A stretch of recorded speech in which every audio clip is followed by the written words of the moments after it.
Good morning, everyone. This is your favorite key of G. Oh, it's a mighty long way from over yonder. Oh, it's a mighty long way from there to here. We're gonna take it, oh yes, one step at a time, so that we can make that walk from there to here. Now here's how this works. Oh, it's a mighty long way, it's a mighty long way from over yonder. Oh, it's a mighty long way, from there to here.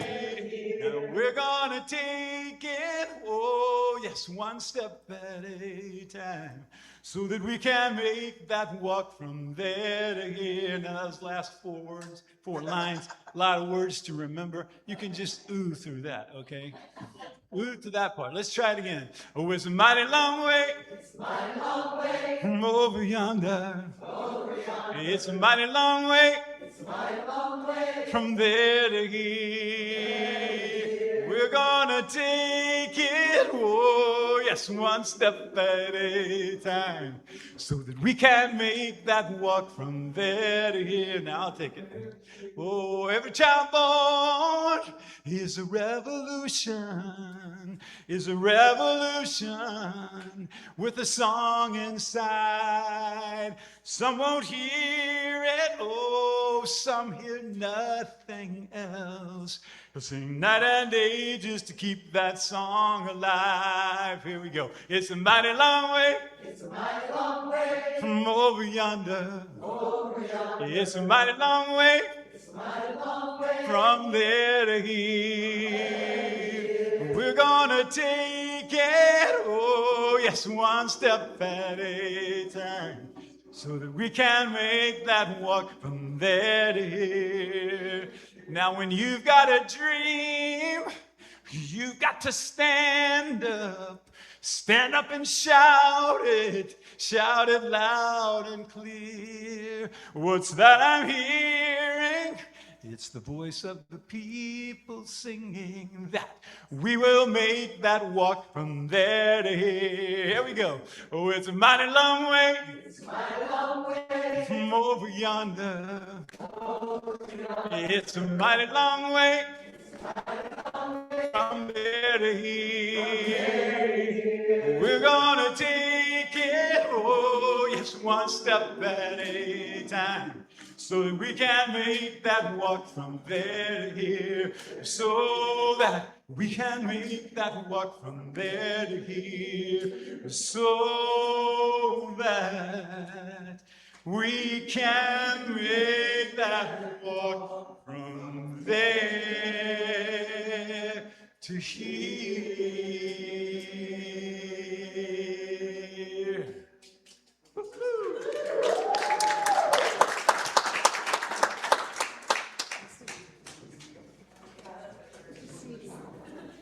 Good morning. Welcome to the Unitarian Universalist Community Church. We are a welcoming congregation where we strive to transform ourselves and the world through love, wonder, and connection. My name is Eric Kraft. Who will lead today's service is Greenway. He comes out of the Boston folk music scene and has played Carnegie Hall and has been on All Things Considered. One of his proudest achievements is having his song Driving in Massachusetts played on Car Talk. He's a member of First Unitarian Universalist Church of Richmond and has presented numerous times at General Assembly. Thank you for joining us today, Greg. Whether you are here for the first time or the 1,000th time, welcome. Whatever you are facing in your own life, welcome. This is a place where we try our best to be real with one another, to get through hard things together, and to remind ourselves and one another of the values that ground and center us, that motivate and move us. Whoever you are, whatever your faith journey, whomever you love, you are welcome here. We welcome all who seek to know the sacred and all who seek to make our world more just. Our chalice lighting words are the hearth of the chalice from Bear W. Colaskua. Rick Lux will help us to light our chalice.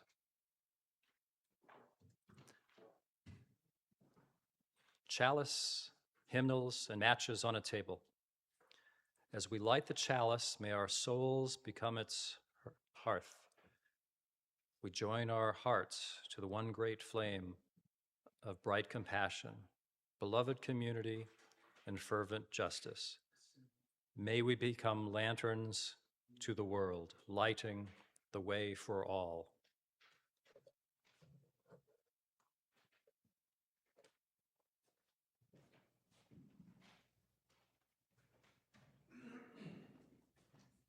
So that's Union Church, is it? I can move by myself. Hey, Detroit, I've been beaten up for that.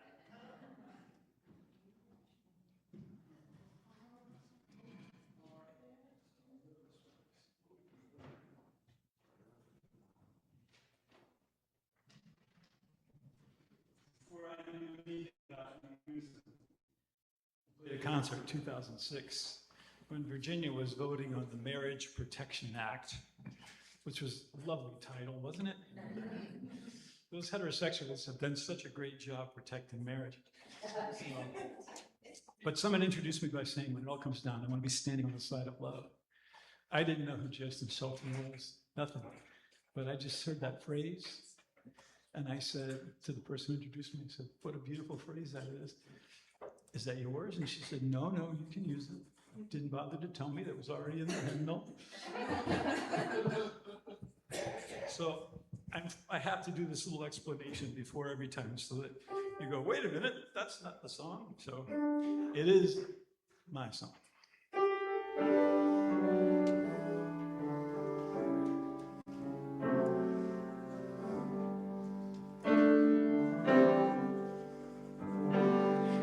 Used to stand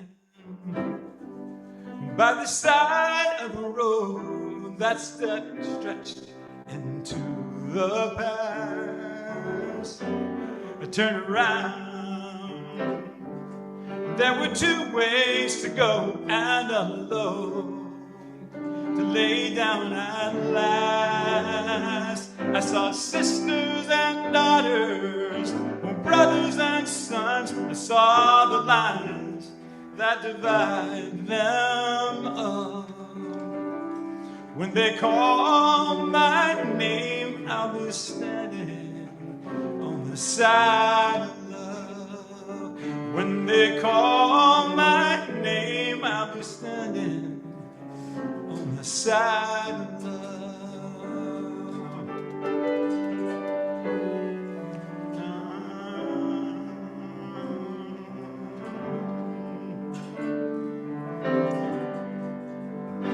Everybody knows history's a bald-faced lie. It all depends on the side you're from. There is no way to ever unwind all the things already done by sisters and daughters, brothers and sons, to push some down, to rise some up. When they call my name, I'll be standing on the side of love.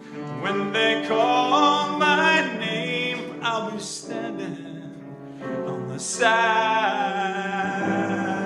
Oh, I want to be there when the spaceship lands. Something crawls out that we don't understand. That's when we'll all embrace the family of man,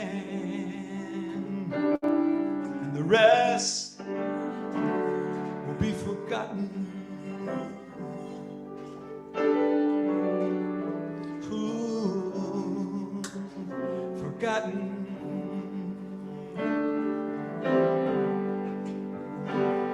We the people, so many gave their lives to carry these words this far. We the people, there are times that it seems we've forgotten who the people are. They're just sisters and daughters, brothers and sons. No lines should divide them up. When they call my name, I'll be standing on the side of love. When they call my name, I'll be standing on the side of sisters and daughters, brothers and sons. No lines shall divide us up. When they call my name, I'll be standing on the side of love. Ooh,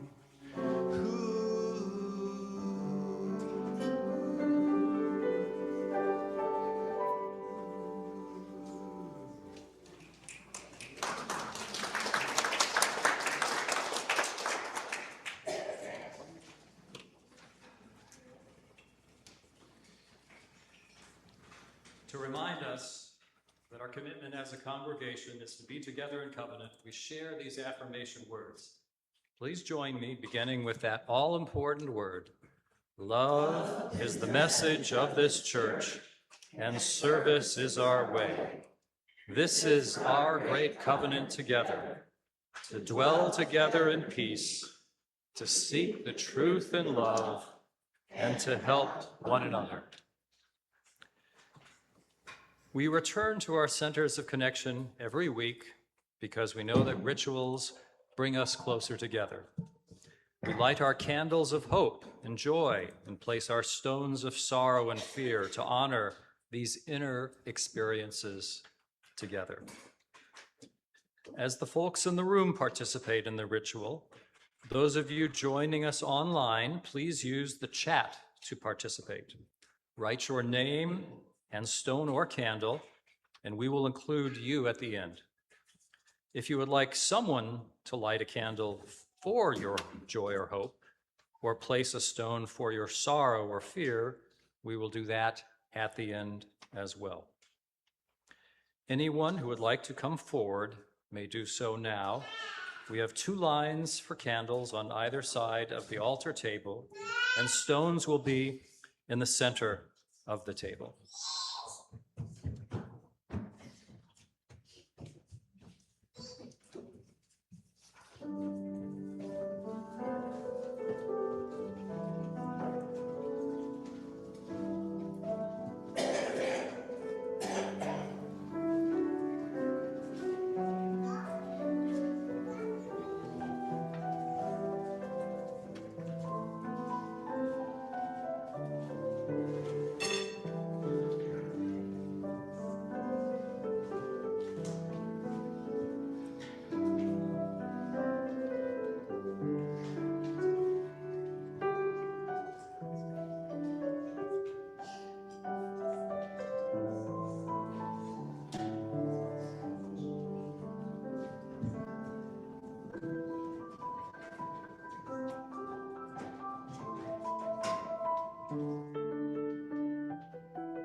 light a candle for Kurt.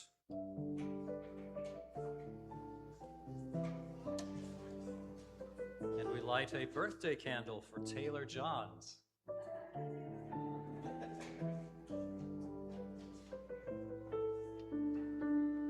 We place a stone for Gail Murphy and a stone for Elizabeth. Now, is there anyone in the room who would like a candle lit for them? Please raise your hand.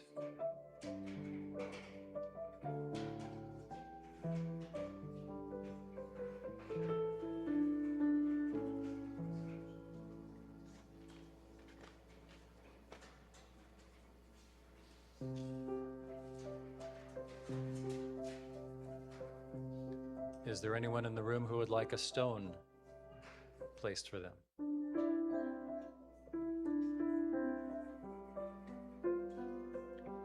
We place a final stone for the remaining sorrows this morning.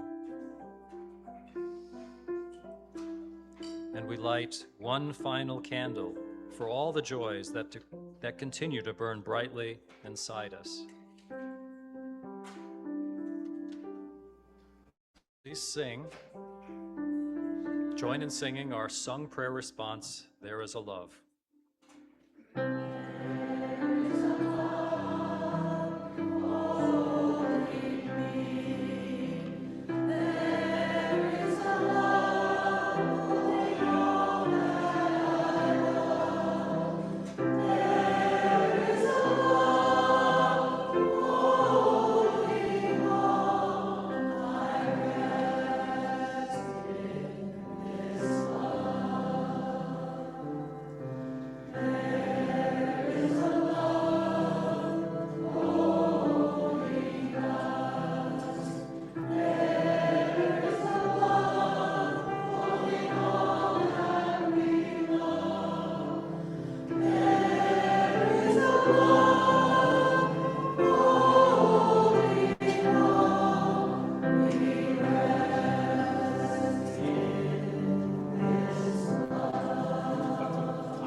Hi there, and a comment that usually I have to lift the mic. We need more tall people to help lead the service.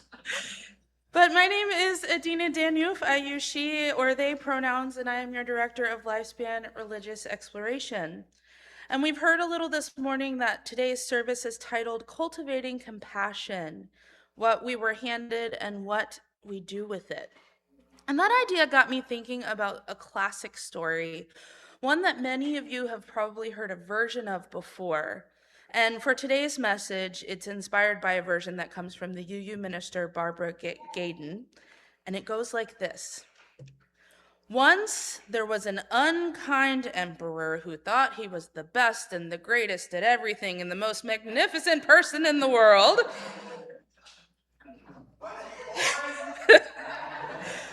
Well, no comment. But he needed a new set of clothes to wear in this giant parade that he was planning. So he called 2 of his finest clothes makers to order one. Now the clothes makers arrived, and the emperor demanded that the clothes maker make him the most extravagant and elegant and magnificent outfit ever made. Now the clothes makers looked at each other, they were women, thinking, do you believe this guy? And decided that this would be a chance to both teach a life lesson and to make a little extra money from the deal, right? Oh, Emperor, one said, we have invented the most marvelous cloth, and it'll cost you a little extra, and it takes a while to make, but it is magic. It is so magical, in fact, that people can't see it if they are not good at their job. So not only will your majesty look like the absolute royal best, you will also be able to tell immediately who you should fire from their jobs. And the emperor thought, I've been wondering who those people are. I'll take it, he said. And off the clothes makers went to work. But oh, they were slow. Oh. The emperor sent an advisor to see how things were going, and that advisor came back and said that the weavers needed more time and more money. And after some time, he sent another advisor, and that advisor came back and said the materials that the clothes makers needed came from far and wide, and they needed more time and more money. Now, growing impatient, he wasn't very patient to begin with, am I right?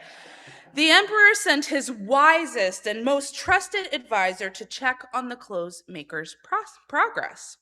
And when he got there, he saw the two clothes makers doing nothing at all. It looked like one was kind of doing this thing on the loom and waving back and forth, and the other one was kind of sewing in the air, but there was no cloth coming out. Nothing was there. Was it? Was this advisor bad at his job? He didn't want the emperor to think he was, so he rushed back and he said, "Emperor, it's awesome. You'll love it." So finally the day arrived, and the clothes makers brought the suit to the emperor to try on. I have it here in this bag. What do you think? Pretty great, isn't it? Well, the emperor thought the same thing. He felt a wave of panic. Oh no, am I bad at my job? If you were making comparisons at this point, that probably never would be thought, but he couldn't say that, so he asked them to help him out. He felt embarrassed when he looked in the mirror because it looked like he was wearing nothing. But the weavers pulled here and creased there, and they oohed and awed and admired how wonderful he looked. And then it was time for the grand parade and the emperor's big entrance. And everyone cheered loudly for the acrobats. Yeah, and the dancers, and the horses, and the band, and then out came the emperor completely naked. And everyone got really quiet. And then someone said, "Huzzah for the emperor!" And another person said, "He looks like a new man!" And then one kid finally yelled out and said, "Mom, why is the emperor not wearing any clothes?" And the parade stopped. Now, here's where I think we should make up the end of this story. What do you think happened after the parade stopped? Nice and loud. They laughed, maybe. Okay, what else?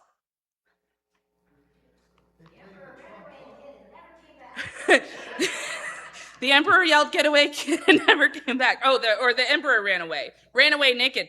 One would hope. Okay, anybody else? Any other stories? The dressmakers ran away. Maybe. They got a bunch of money now. What were you going to say?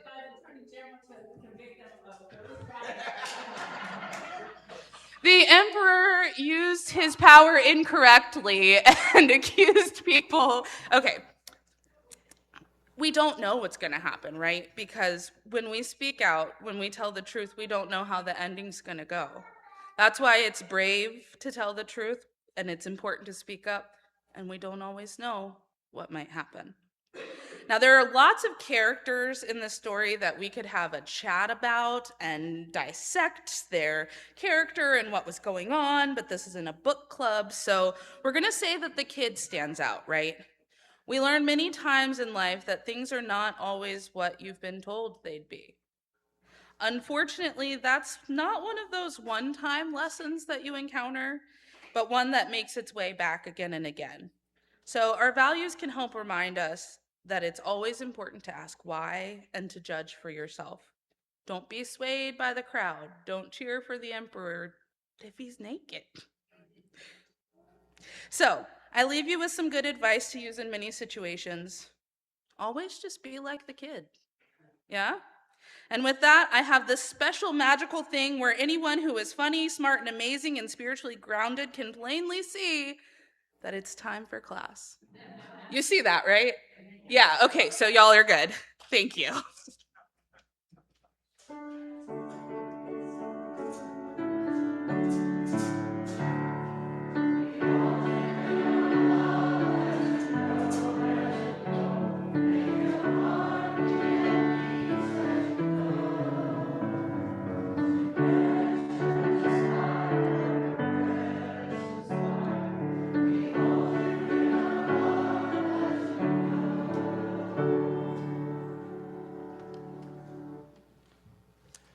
Please join me in our offering in acknowledging all the ways we give to this church and this world.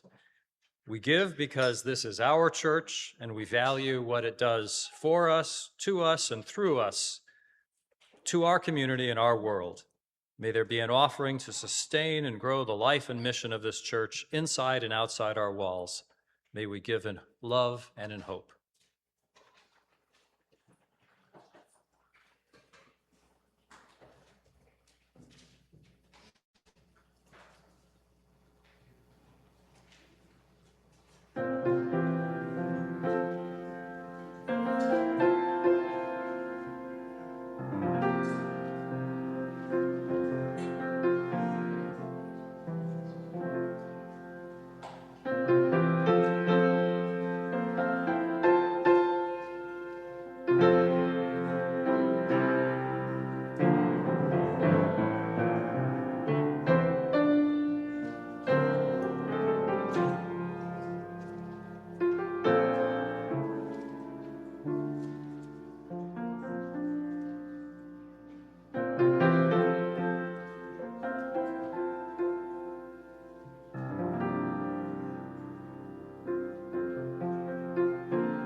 Thank you for your offering and all the ways that you give to our life and ministry with your time, talent, treasure, and trust. Together, our gifts allow us to expand and strengthen the tapestry of love, wonder, and connection that blesses this church and transforms us and our world.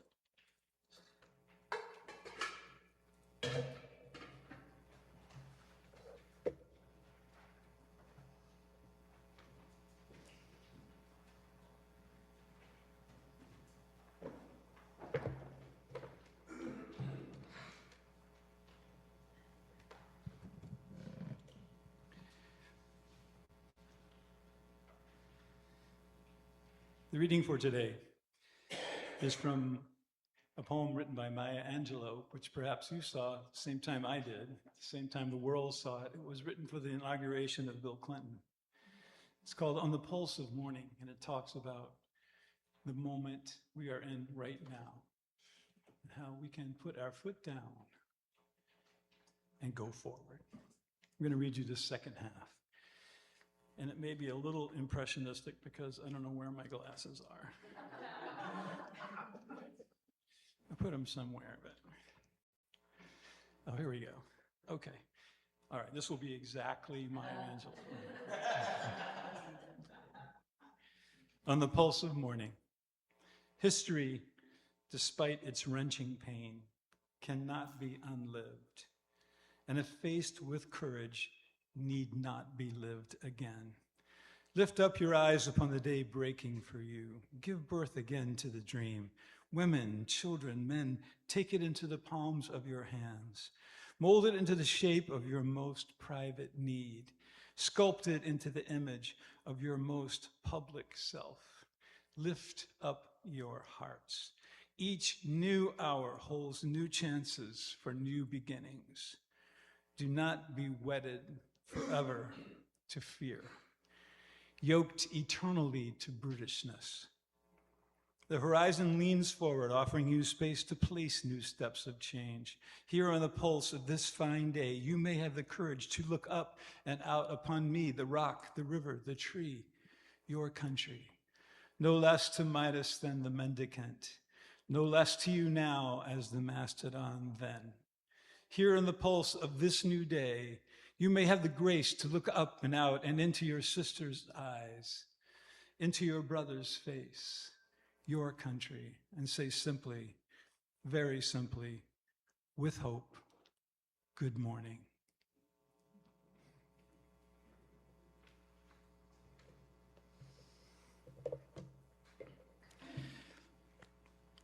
I don't stand in this space without realizing what an amazing task this is.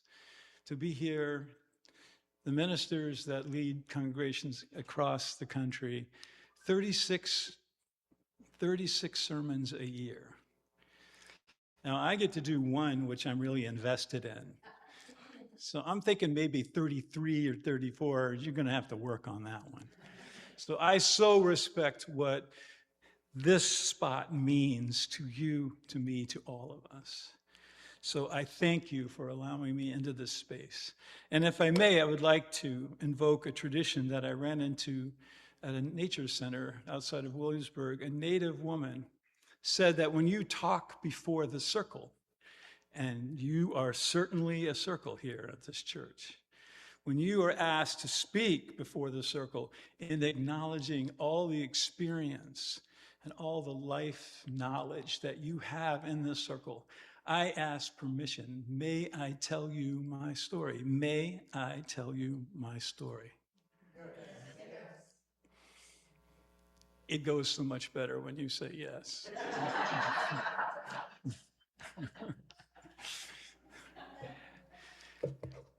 Cultivating compassion. What we are handed and what we do with it. Compassion in Latin is compati, which means suffer together. Suffer together. Webster's definition of it is, and I should put my glasses back on for this, so this is exactly Webster. Compassion is a sympathetic consciousness of others' distress together with the desire to alleviate it. That second part is sort of critical. It's sort of like you use first principle. Do we still have that around? Oh, yeah. I've always loved the first principle because it's very direct. I can tell anybody in 20 seconds what UUism is about. But it has an assumption with it that the dignity of every individual not only means you say yes to that, but you do something about it. Now, no matter who you were handed something. I certainly was. And I have to say, it's a little daunting today to be talking to people who are so close to the epicenter of my upbringing. I grew up on South Side Richmond. I grew up down the Pike. I grew up down the Jefferson Davis Highway. Never knew it was Route 1. Jefferson Davis. What I was handed was the lost cause. As so many are trying to bring back, it seems. Your parents, your neighborhood, everyone around you. It's called enculturation. It's essential for human life to tell you who you are, what life means, What are you going to do in this life? What do you mean in the community? Because we are communal animals. So what happens when you're told things, and then as you grow up, as I did in the 60s, when things got a little bit different? The 50s were everybody just trying to be left alone. My mom and dad went through the Depression, and they were rewarded for their efforts by World War II. What a devastating set of social occurrences on earth. The darkest ever presented. World War II, 50 million people died in that war. 50, it's upward of that. That's a conservative estimate. 50 million people. Why? To get rid of fascism. My father would be appalled were he alive in 2017 when just 70 miles up the road in Charlottesville, it was reborn and embraced. Yeah. So what I was handed was one thing. And when the people that you love and you respect tell you about life, the ones who raise you, feed you, when they have ideas that you suddenly start to see fray at the edges, it's not only that you disagree, but you are in a way rejecting them and being ungrateful. So in my time, suddenly there were black kids in my school. Now, I was a basketball player, believe it or not, and a musician. And so I got to cross color lines in Richmond, I think before a lot of people in my generation did. So inside of me grew this incredible dissonance between what I was seeing with my eyes and what I had been told. Now they tried, which is sort of the beginning of so many of you I'm thinking out there. What's the beginning of a UU? Well, somebody tries to make you a Baptist. And your whole body just goes, I don't think so. Red and yellow, black and white, they are precious in his sight. Jesus loves the little children of the world. Even at 8 or 9 years old, I knew that was a bunch of hooey. Red and yellow, black and maybe the white. But I saw that those furrowed brows between the hour of 11 and noon on Sunday. Ooh, because it was coming down from above, passed down. And as long as you were obedient and agreed, you were a good Christian. And what you did outside of the doors of the church, well, there's a few details. Like love for your fellow man with an asterisk. There's no asterisk on you. No asterisk. It means everyone and all of us. But here I was in a situation where it's the 60s, things start changing, and all the people around me were angry. What in the world is Cassius Clay doing changing his name to Muhammad Ali? Who does he think he is? Well, he was the greatest is what he was. And nobody wanted to hear it, but he was proud to say it. So you couldn't stick your head in the sand in the 60s. You just could not. My brother was a very, all-district basketball player and the point guard on his team at George Wythe High School, which has changed like 7 times since I've been gone and come back, was sent to Vietnam. He did not come back. And you can go read in the book that's by the monument in Washington, D.C. about who lost their lives. You can read about how they lost their lives. And he lost his life putting his helmet and then his body on top of a hand grenade to save the buddies in his foxhole. This is real stuff. This is not what you're going to wear to the prom. Life was getting real. There were riots. People were being killed. Kennedy was killed. Dr. King was killed. Bobby Kennedy was killed. It was an amazing, amazing time of flux. And all those things that I was handed down, what was handed to me was in flux as well. Now, fortunately for me, when my brother went away to college, he came back and his roommate was from Chicago, and he left two records on our Zenith Hi-Fi. Remember those? Oh, so it was a little turntable and had two detachable speakers, with those little teeny cords. And I would take it and I'd put them on either side of the pillow. And if you lifted the arm up of the turntable, the record would just play over and over. And he left two albums on the turntable. One was by a man named Richie Havens. Freedom, freedom. Most people know him from singing Here Comes the Sun to start Woodstock. And the other was Eric Anderson, very, very beautiful songwriter. And this spoke to me. This was another world. This was not what I had been handed. And so suddenly, I was hit with a world that I had not been told about, but I felt by myself. Now, what makes you susceptible to changing what was handed? Why is it that you would question what was handed you? Well, for me, it was easy because what I saw every day and what I'd been told by everyone else was drastically different. And, oh, by the way, the world was changing. Uhura was an important character on Star Trek. And that's an incredible story about how she remained, if you don't know that story, that she met Martin Luther King at a rally, at a fundraiser, and said she was going to leave the show. And he said, oh, you can't. We watch you every week. You're the only professional, real black person on television.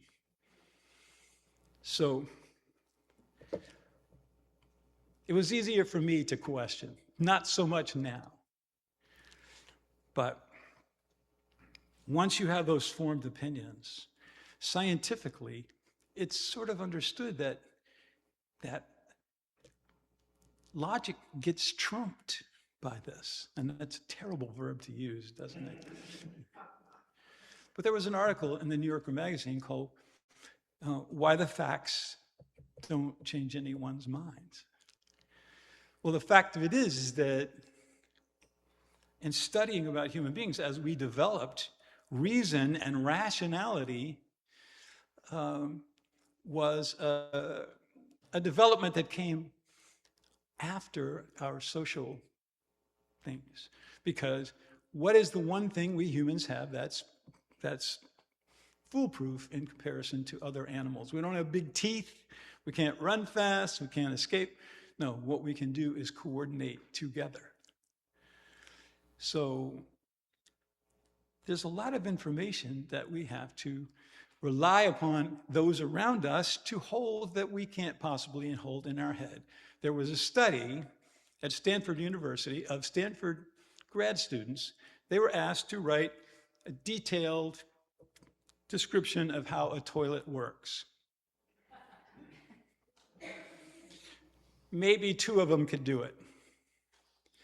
But it illustrates the point is that you don't have to know how the toilet works, but you have to know somebody who does. And so that supportive knowledge becomes a base in us, which is emotionally held. And when someone talks to us that we agree with, oh, our brain just quells with that. Our brain gives us all the good chemicals. It even works faster. If someone calls something into question, the first response of a human being is to reject it. You can show empirically that something is wrong, and boy, all you have to do is turn on the 6 o'clock news. 6 o'clock news every night, and something is empirically wrong, but people won't accept it because they want to believe something else. Now, I'm going to give you 2 examples of how things changed. I don't know if any of you went to GA in New Orleans, but Brian Stevenson was a speaker. And Brian Stevenson began the Equal Justice Institute in Montgomery.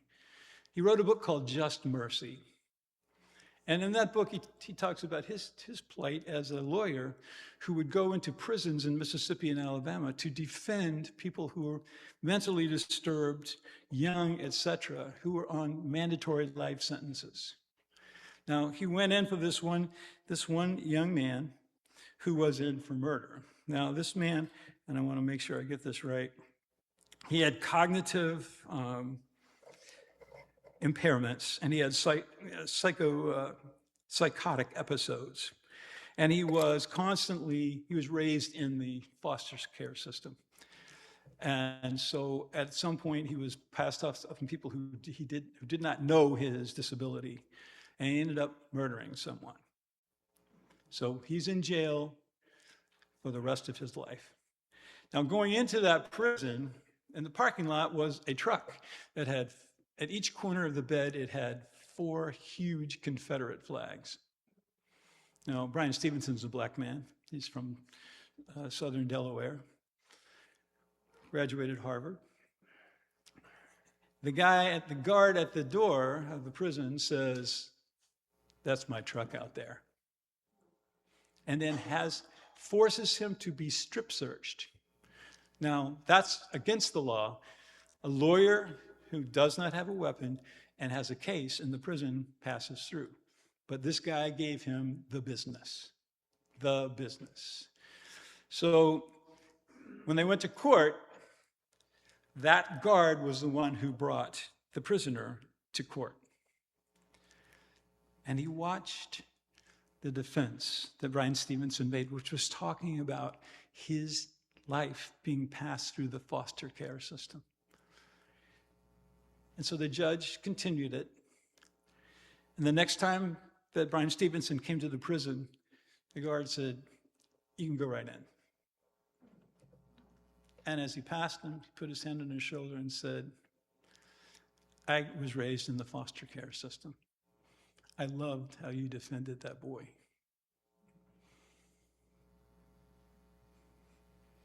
That common experience, back down the chain of human experience, is the base of all of us, is our humanity. And somehow, by accident or whatever fate, he found that common experience. Now, in my life, raised in South Richmond, senior year, it was a spring break, it's a winter break thing, and I volunteered for the city of Richmond, and actually I ended up with HUD, Housing and Urban Development. This guy rode around the city of Richmond. He was interviewing the people who had applied for public housing. And we went to this place, it was in January, and I'll never forget this because it was like 6 degrees, and it had never been 6 degrees in my entire life. So we went to this place on North Side, right across the river from where I was. I'd never been before. We went to a house that looked more like a garden shed, literally like 16 by 16. It had absolutely no insulation in it. And it was even leaning over on the house next to it.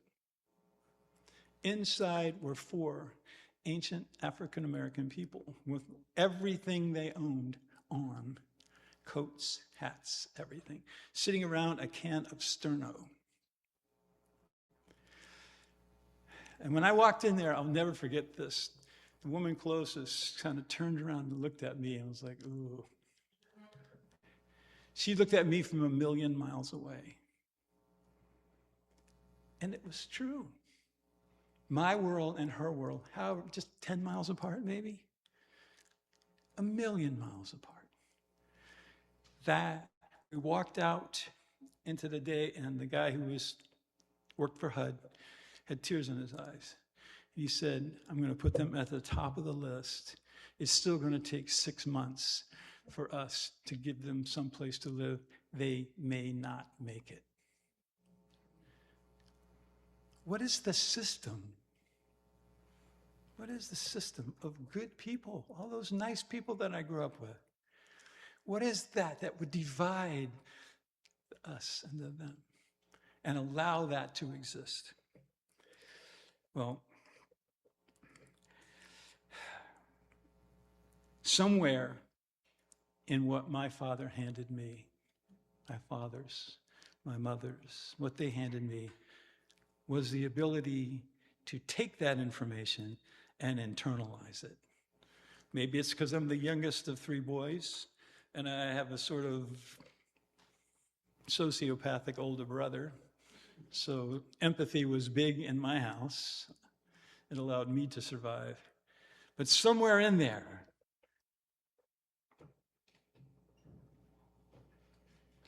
somewhere,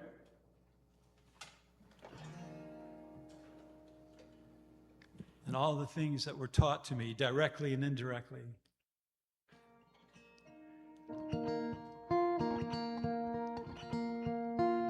You might want to turn that down just a little because this is the softest I'm going to play, and I'm going to get emotional.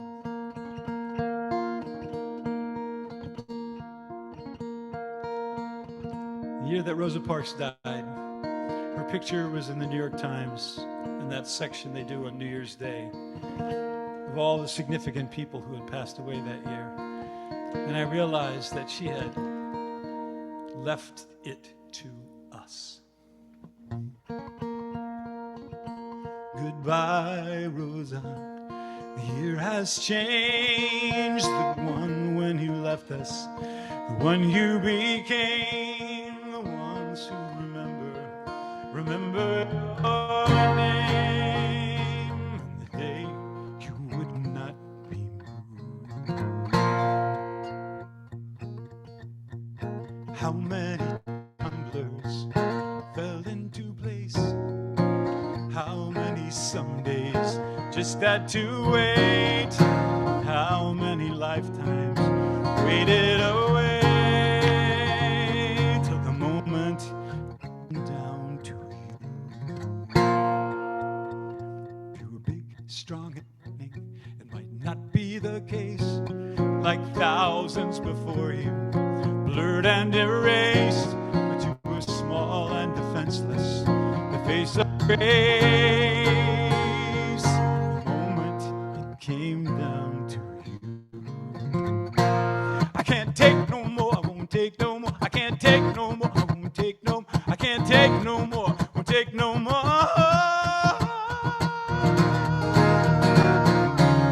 Goodbye, Rosa. The year has changed. The one when you left us, the one you became, the ones who remember your name, and the day you would not be moved.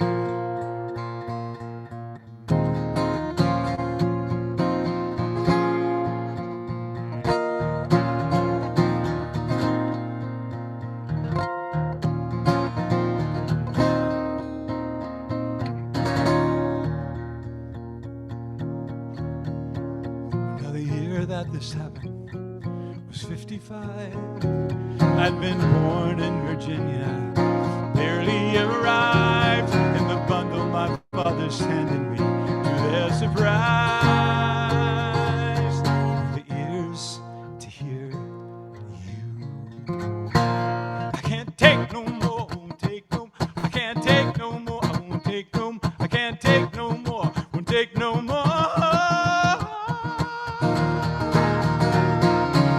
Goodbye, Rosa.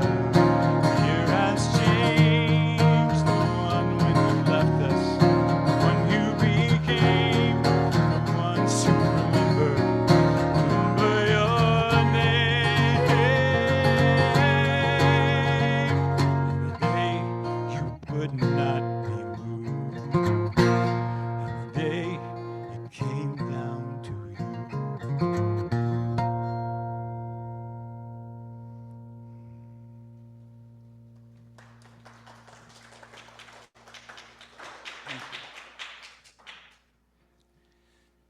to leave you with a quote from the Dalai Lama.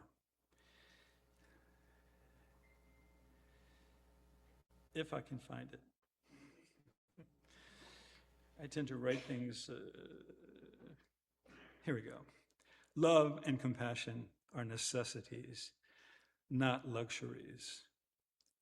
Without them, humanity cannot survive. Love and compassion are necessities, not luxuries. Without them, humanity cannot survive. Thank you for listening.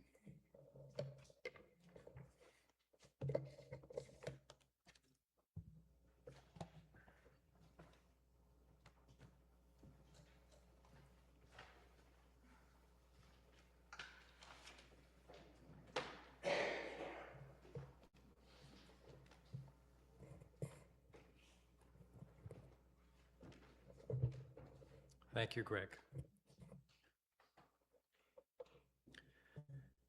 Please join me now in our time of meditation and prayer. Find a comfortable place for your body, noticing your breathing, finding your center. Take a moment to just be. Allow stillness to settle in. Hear these words by Linda Susan Ulrich. Sacred Paths. Rivers and streams follow their own courses, but the water molecules are indistinguishable. No one would confuse a candle flame for lava, yet in each the fire dances. An invisible force both knocks down trees and holds birds aloft. The air remains indifferent to its uses. Diamond, desert, Denali, and dirt, each tell their different stories, all with the earth as protagonist. An abstract painting featuring purple and pink swooshes on a dark background with scattered pink dots.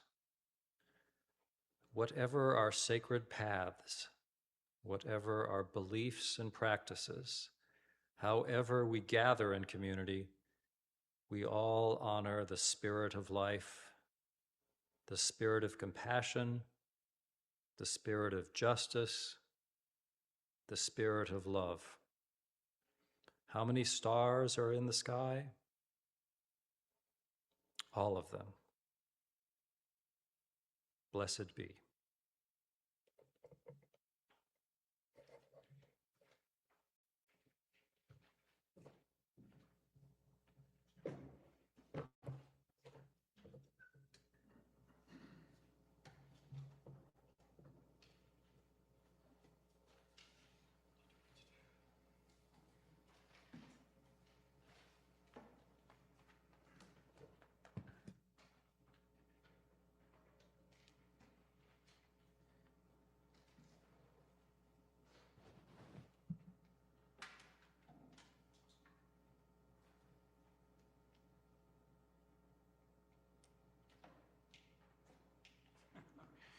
This is a choice you make when you wear finger picks.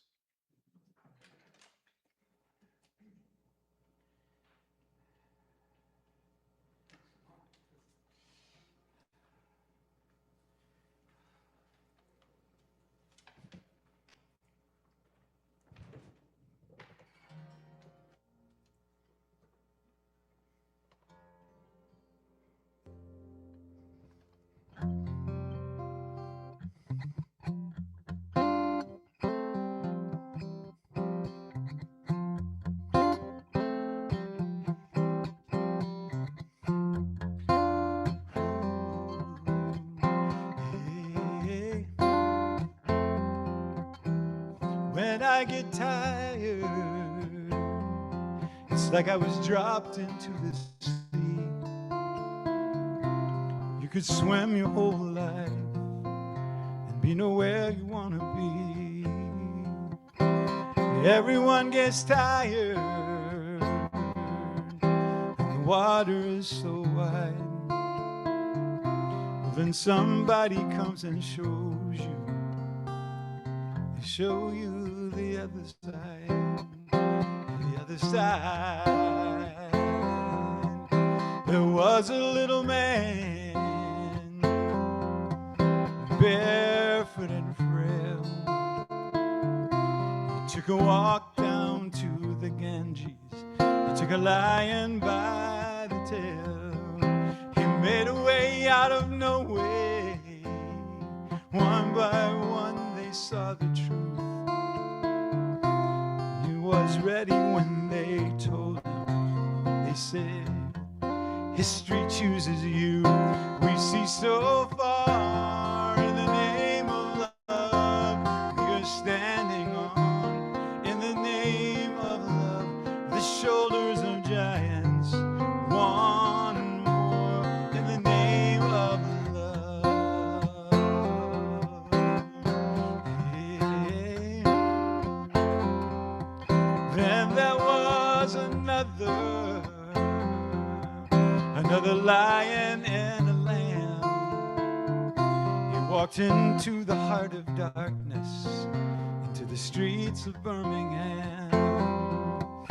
He made a way out of no way. One by one we saw the truth. He was already on the mountaintop when they said, Memphis chooses you. We see so far in the name of love. We are standing on, in the name of love, the shoulders of giants. One more in the name of love. In the name of love. In the name of love. One more in the name of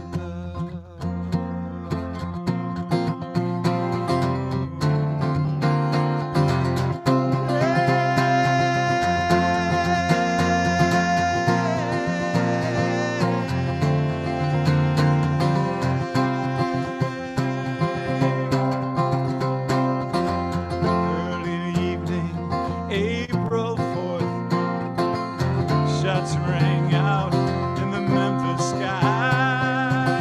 Free at last, they took your life.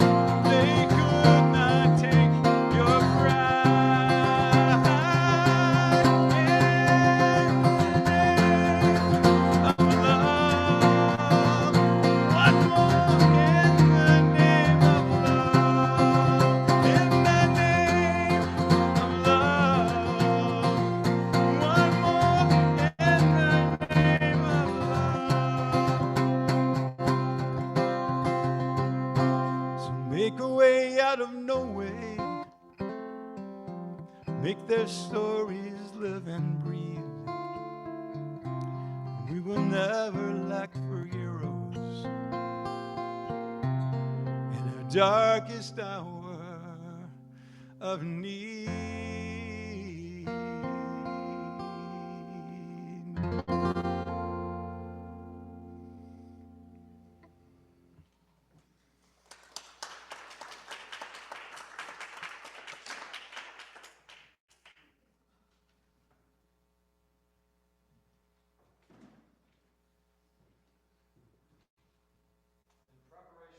Closing, let us reach out to each other in whatever way we feel comfortable.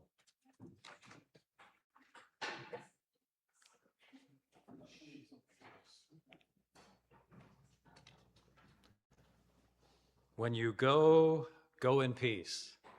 Salam and shalom. Leave this place knowing that you are good and knowing that you are loved. Blessed be. Take your dark and your light and your love from this place, share them with the world, and stay safe until we meet again. Amen. Thank you.